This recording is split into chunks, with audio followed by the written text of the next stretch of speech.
Hi, this is Mark from LongIslandWatch.com, and today it's going to be a little story time again. It's scam story time, which is one of my favorites. So, right around the time I was publishing the Amazon videos and stuff, I'd already talked about the $59,000 Seikos, cool video, you should check it out. So mid-September, I don't know when this video is going to be released, I'm kind of just recording it for the archives, I almost got scammed. Very close. The closest that's ever happened to me. And this was a brilliant, brilliant scam, all because of the timing that was involved. So I'm going to show you all the paperwork. I'm going to have to redact a lot of the stuff because I don't want the vendor exposed and all that information because it does not reflect poorly upon them at all. It was just really, really good crooks and good timing.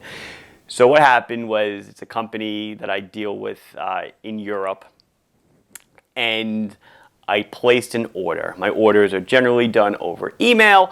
I know the company well, been doing business with them. I email them, I give them an order. I want, whatever it is, 2 of these, 4 of these, 8 of these, 2 of these, 6 of those, whatever it is. And then a couple of days go by, and I get an email, and here is the email. It says, "Dear Mark, thank you for your new order. Please find attached our confirmation. We will manage delivery in September. Total amount for you to transfer is €5,400. He talks about a spare part that he sent me for some repair jobs that I had. No problem. This sounds great. I replied to this email, and I said to him, and I know that these people usually want the money pretty quickly. A lot of the stuff that comes in from overseas is payment in advance. So I let them know, hey, it's tax time. It was middle September, so it was third quarter taxes are due, sales tax was due. So I said, hey, I'll get you the money. It's just going to be, I'll do it after next week because it's tax time in the States.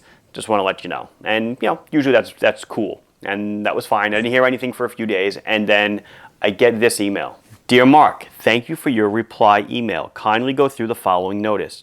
Please note that our company account have been placed on hold by our management and cannot receive payment in it as a result of tax clearance issues we have with our bank and high commission charges on our every transaction, which is not good for our finance.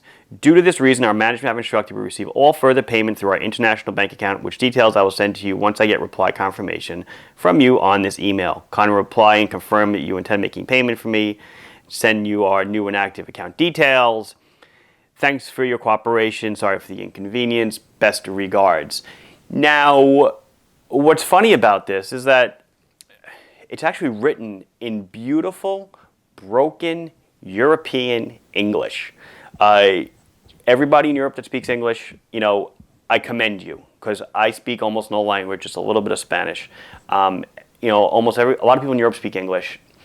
Generally not conversational English, especially a lot of the older people that I deal with. But that was written pretty much exactly the way this person would talk. I said, oh, well, okay. I kind of thought you were high up in the company. I replied, no problem. I'll wait further instruction. Dear Mark, thank you for your reply email and sorry for a late reply.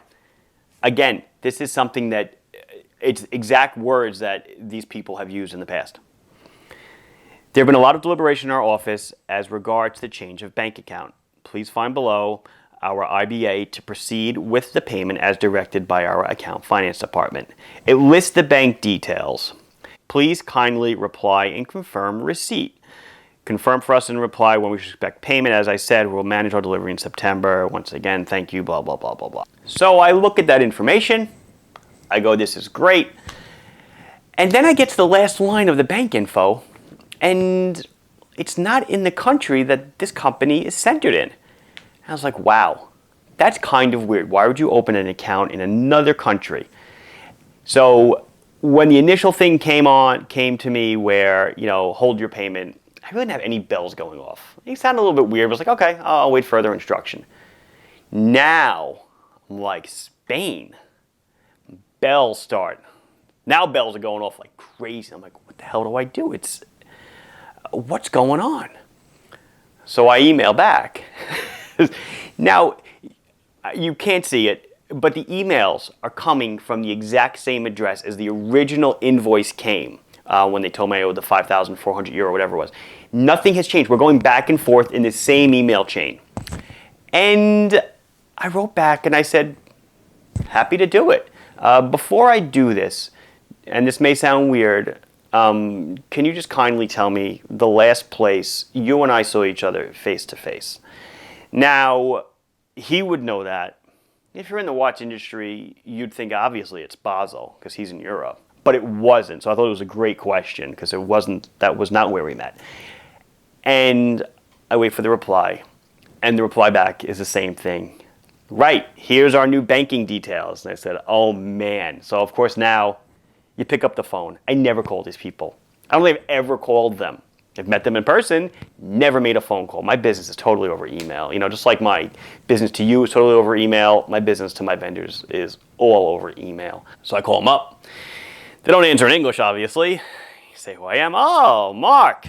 How are you? Blah, blah. Can I please speak to whoever? They get the person on the phone, and I say, I'm trying to make payment, but I get an email from you that says your banking information changed. He replies, what are you talking about? And then that was it. I knew immediately. The whole thing was a scam, a 100% scam. And we just talked for another minute. I kindly told them that their email was likely hacked and hung up and business as usual and never corresponded again with the hackers. So what happened here? Well, what happened was the original reply I got back with the invoice and the amount was from the company I thought it was. It was totally legit. My reply was totally legit.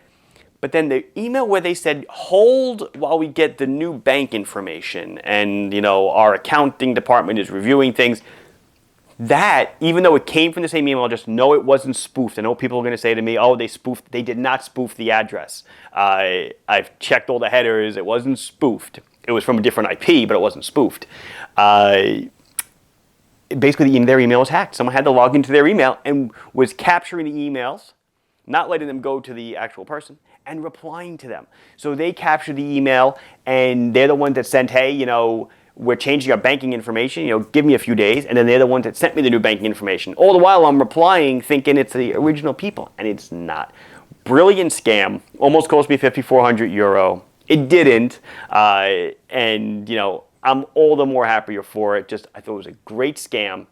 Kudos to the crooks, because crooks are geniuses, right? I mean, if we could turn the crooks into good guys, the world would be a much better place. Anyway, this has been Mark from LongIslandWatch.com giving you another little story about scams. Please like the video if you enjoyed it. Subscribe to the channel if you have not done so. Any thoughts that you might have, or maybe something similar happened to you, put it down below. I'd love to read about it. Thank you very much. Bye-bye.